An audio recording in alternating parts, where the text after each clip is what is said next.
The marsh. I don't know what it is about this place. It's just a collection of water and grass. Some of it submerged, some of it high and tight, like it was cut by an army barber. It holds no magical powers or mystical allure, but it's as essential to my well-being as air or food. Life always pulls me away, but never for more than a few days. I always come back to the marsh I love with hope in my heart about what's around the next bend.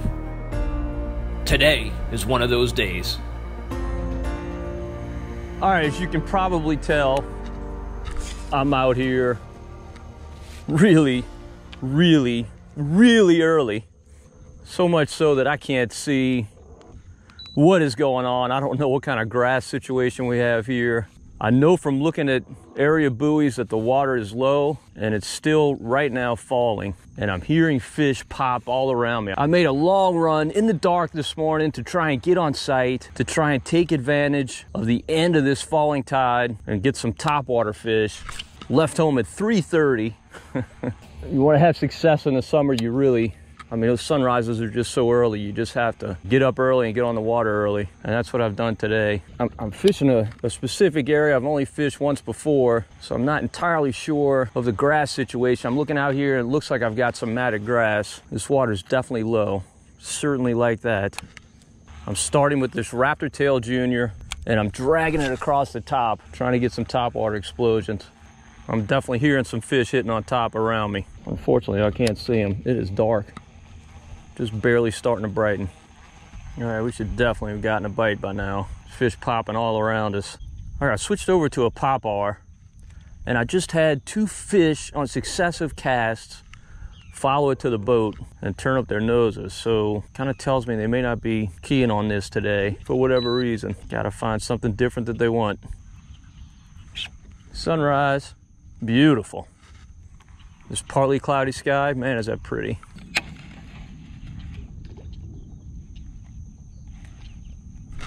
All right, first cast with a frog and I get nailed. That's a good sign.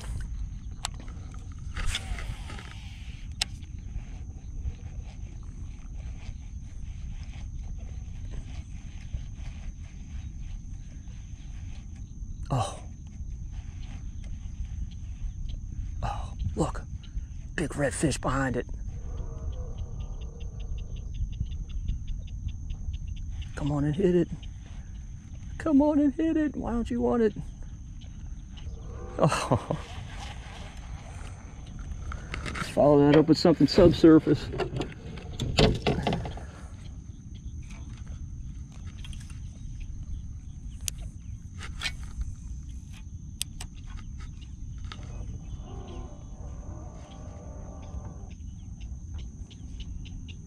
There he is. There he is.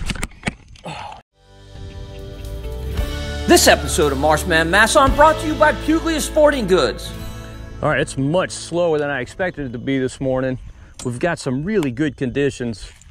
Should have put more fish in the boat. So I'm just gonna try and cover some water, throw this spinner bait, see what I can find.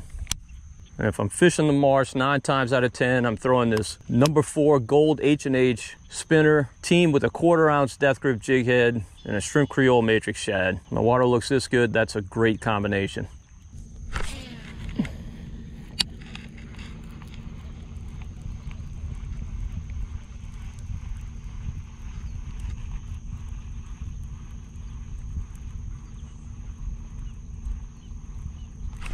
Oh, there we go.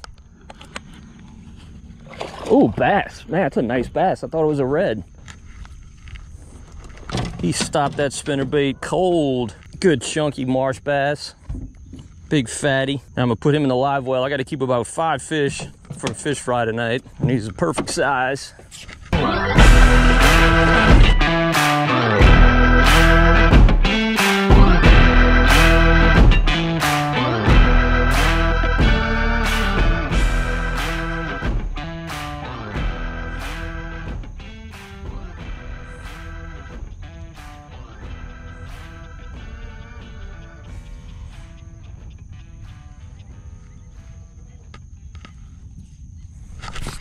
There he is. There he is. Oh, that's a little fish. Goodness. I missed fish on 2 casts prior to that, and this is why, because they're just little.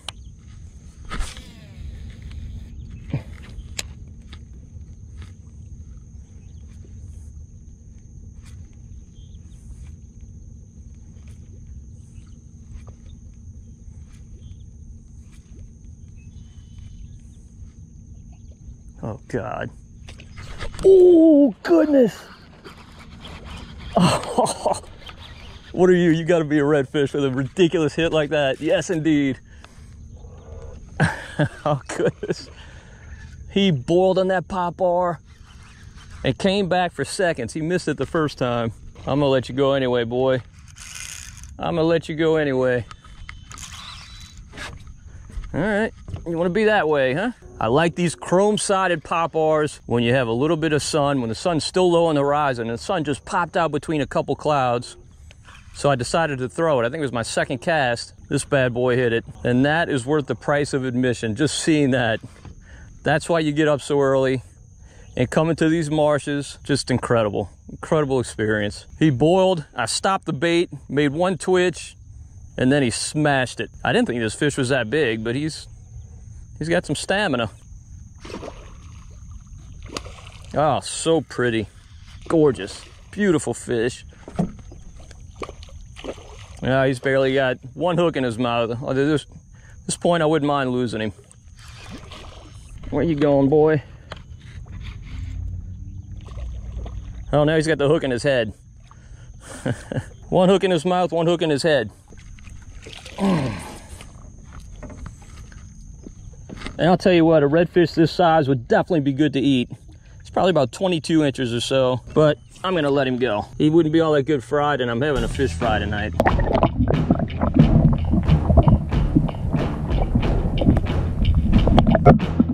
Still got a little hint of my sun poking through. May not be enough, but look at this pop R, just a few more casts. Time check is 7:07. Sun officially rose about an hour ago. If you see out here, there's a lot of matted algae on top of the water. We call it snodgrass. And for whatever reason, redfish and bass love snodgrass. The sightfish and redfish guys will tell you they look for ponds that have this stuff in it. It's a pain in the butt to fish around, but the fish love it. That's where they're gonna be, so that's where you gotta be. All right, I got some froggy looking stuff coming up. I'm gonna switch to that.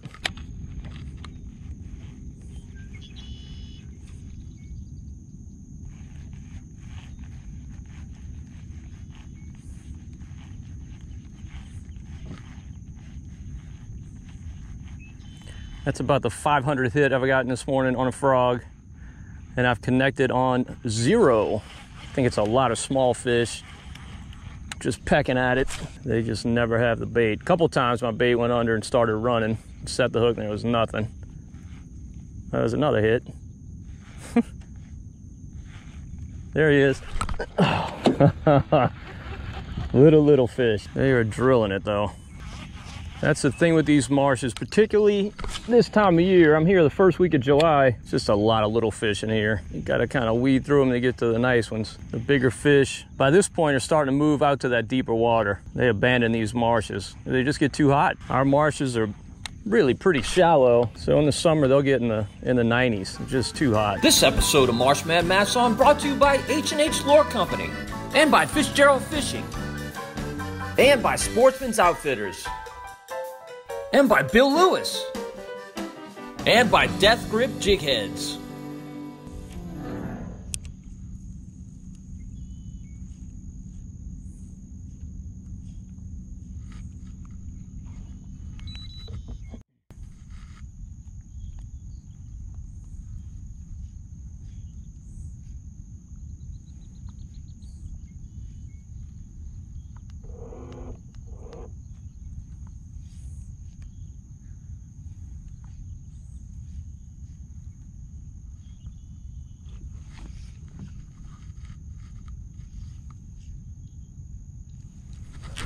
There he is. Another guppy. Another baby. You can see why I was missing so many fish on that frog. These little guys are hitting it. You got no chance of getting a hook in them. See you, bud. I introduced you to these Pro's Choice soft stick baits a couple videos back. I really like these baits. I like this style of fishing. I know it's not for everybody. You've got to be really patient. Fish really slowly, but it's just such a natural presentation. And you catch a ton of little fish fishing this way, but you also catch a good number of big ones. You just catch more fish than you would with a lot of other baits. So what I do is cast it out, let it fall a little bit, and then twitch it. Just really slow twitches. So because the fish hit this bait on the fall while you're just giving it slack line, you'll almost never feel a hit. You just go to twitch it again and it feels spongy, feel some pressure, and you set the hook. Now, a lot of times the bait just gets wrapped in grass and that'll make it feel spongy. So what I like to do is kind of put a little bit of pressure on it. See if the bait, like right here, I think I'm just in grass. If the bait just stays in one spot, it's grass. If it moves at all, set the hook. It's a great technique when you're fishing an area that you're confident is holding some fish. If you don't know your area is holding fish, this is way too slow. You want to throw something like a spinner bait, and you can put the trolling motor on high and cover a lot of water. But where I am right now has a copious amount of bait, really pretty water, and it's got a little bit of depth, so I feel really good about some fish being in here. I did a pool test on soft stick baits. If you haven't seen it yet, I'll link to it here. And back at that time, I didn't even know about these Pro's Choice baits. So at some point, I'm gonna have to get one in a pool and see how it looks. I've already developed a lot of confidence in this bait though, just from the success I've had with it.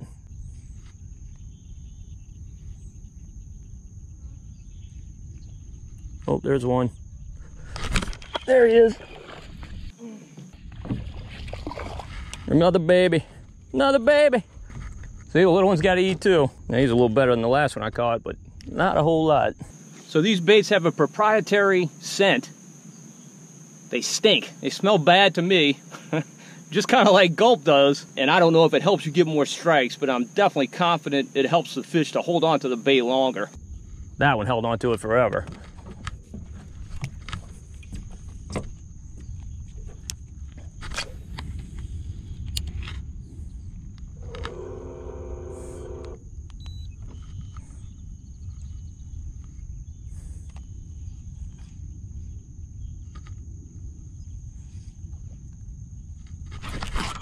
There's another one. Oh, I missed him. That was a good fish. That stinks. He was hooked up for a minute. Shoot. Now I got a mess.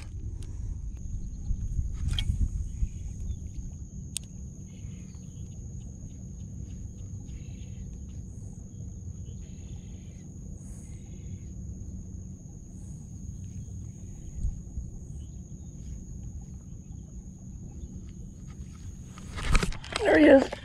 Oh, that's a good bass. I mean, for the marsh, that's not a bad fish. Not bad. I will take him. Now, that's a fish that bit when the bait was falling. Of course, I had no idea. I had no tension on the line.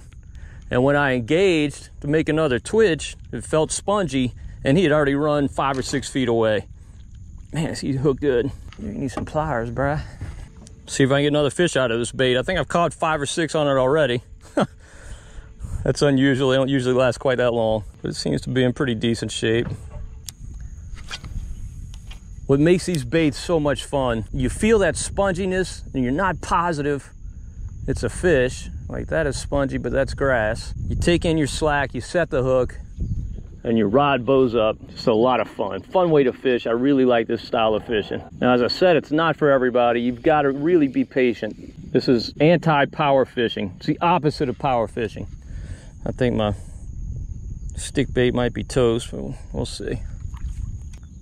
And nearly all of my hits on this bait today have come when I throw it up current and work it back with the current. And I don't think that's an accident. It just looks a lot more natural. Looks like a dying bait fish just being swept along with the current. But I tell you what, my tide is really dying. It's 8 o'clock. I didn't think I'd get a falling tide this long, but it's petering out. It's about to be rising. Hopefully I can squeak out another fish or two before it totally quits.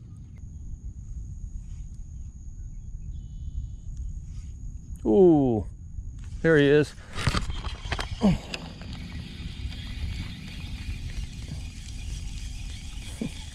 That's a little guy. He's not that bad. He's not that bad. Now, that was a rare occasion I actually felt the fish hit. That's very unusual. Not a bad marsh bass. Not a big one, but he'll take the ride home.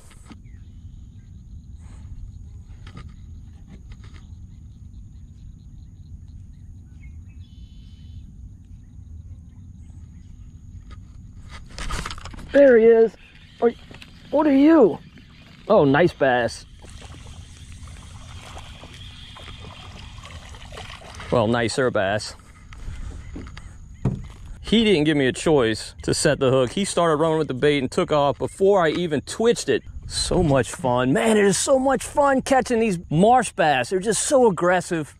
You just love their pugnacious attitude. How can you not? And if you saw my video 2 videos ago, you saw you catch some decent fish out here. They're rare, but they do exist. Most of them are right in this wheelhouse. What they lack in size, though, they more than make up for, and they're ridiculously aggressive attitudes. Now, I've already caught more than my limit, but I've got 5 in the live well that I'm taking home to eat. And I know some people get offended at eating any bass, but these marsh bass are made to be eaten. There's a bunch of them. There's a general rule, they don't get very big, and we're never more than a few years away from the next hurricane that's gonna push a bunch of salt water in here and kill almost all of them. So better to take advantage of the resource than let Mother Nature consume them. Doesn't mean you should come here and clean it out. Just keep what you need. Release the rest, and always stay within your legal limits. Everything will be fine. All right, it's 8:50 a.m. Many people are not even at work yet, and I've already caught more than a limit of bass, plus a really beautiful redfish on a topwater bait. This is the perfect way to start a day, let me tell you. And I'm gonna call it a day, not because these fish have quit. I think I could catch a few on that rising tide. It would definitely be a lot slower, but I've just got a lot of work to do. I just had to come out here today for a little while and get my fix. Mission accomplished. Now I'm heading home to clean these few fish and get some work done. Well, hopefully you enjoyed the video. If you did, please give it a thumbs up. Also, subscribe to the Marsh Man Masson channel on YouTube. And don't forget to hit the notification bell so you'll be notified whenever we post a new video. And until next time, if we don't see you in the marsh, we'll see you right here on Marsh Man Masson.